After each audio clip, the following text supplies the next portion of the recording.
Rigor, araw-araw ka na umiinom ah. Huwag mo na akong pakialaman, Mando. Alam mo kung bakit ako umiinom. Dahil sa hayop na tanggol na yan. Kaya nga ako nagpunta rito eh. Meron akong mahalagang sasabihin sa'yo. Nagkaroon ng pagsabog sa meeting di Abansi ni Tanggol. Ano? Patay na siya? Hindi pwedeng mamatay ang demonyo yan. Dahil ako mismo papatay sa kanya. Walang kapatawaran yung ginawa niya kay David.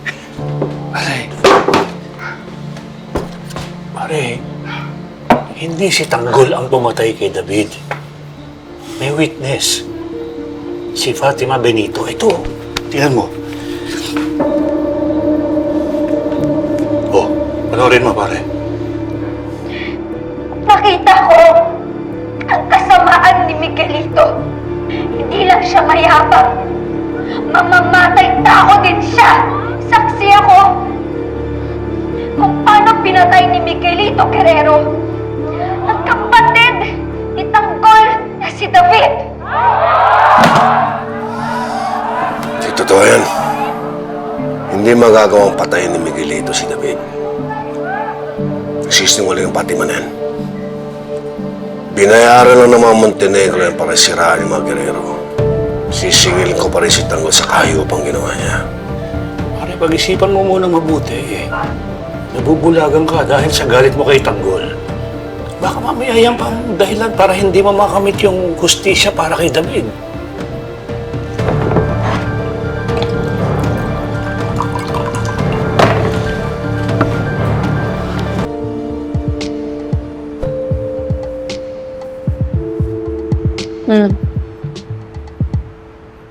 Salamat ha. Caroline. Kasi nandito ka. Kasama ako.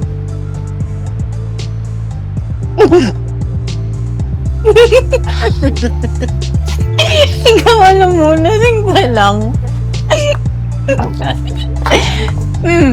Erika, hindi.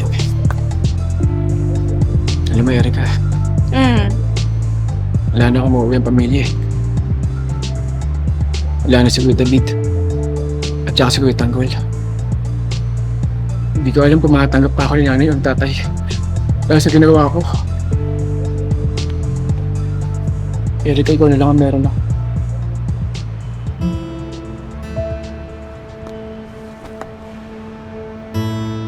Thank you, Santina, ha.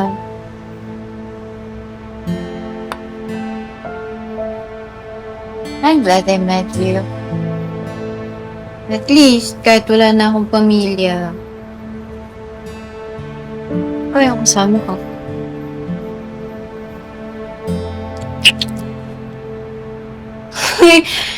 Santina, you're drunk.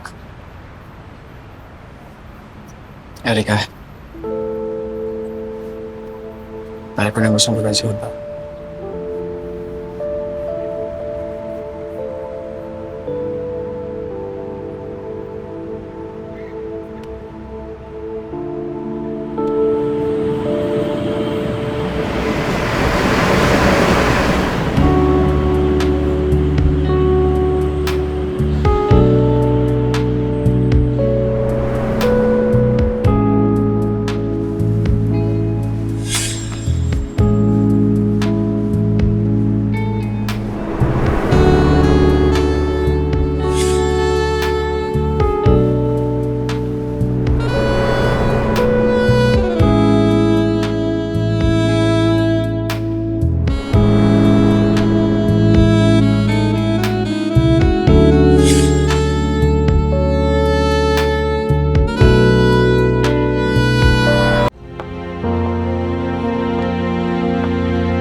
Gulo ang dala ni Matilde sa pagbabalik niya sa buhay ko.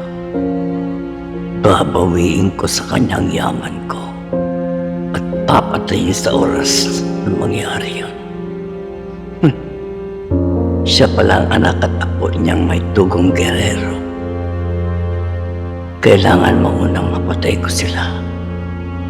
Sila Tanggol.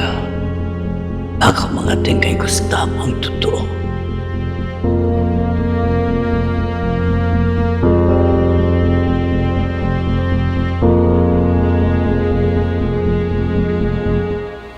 Tanggol.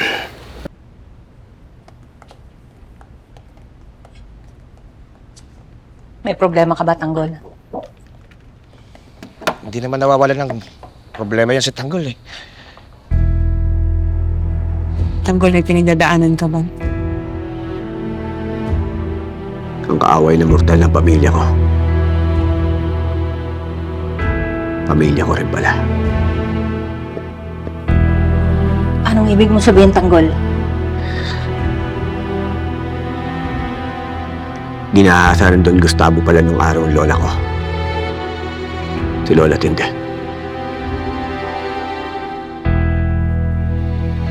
At ang naging bunga nito ay ang nanay ko. Ano? Sandali. E di apo ka ni Don Gustavo. At isa kang girero? Anong plano mo, Tanggol? Kayo pa naman ang gerero ang maigting na magkalaban sa eleksyon. Aatras ka na ba? Ihinto mo na ba yung pagtakbo mo bilang mayor? Hindi. Dahil ito ang magiging motibasyon ko para ipagpatuloy ko ang laban ko. Dahil kapag naupo ang mga gerero ulit ng munisipyo, siguradong mas lalo magiging pa mga tao. Kaya ipagpapatuloy ko ang pagtakbo ko bilang mayor. Sige, Tanggol. Huwag kang mag-alala. Hinding-hindi ka namin iiwan hanggat hindi ka nakakaupo sa munisipyo.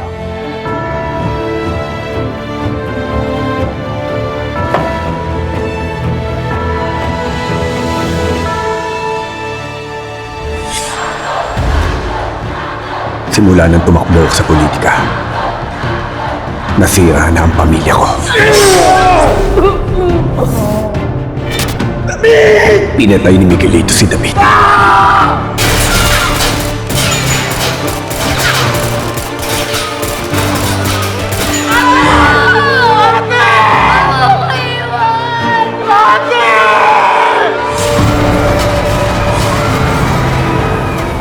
At ngayon, pinagtangkaan ng isang tino ang buhay ko. Hindi ko gising! Gising! Ngayon na nalaman ko na isa pala akong gerero.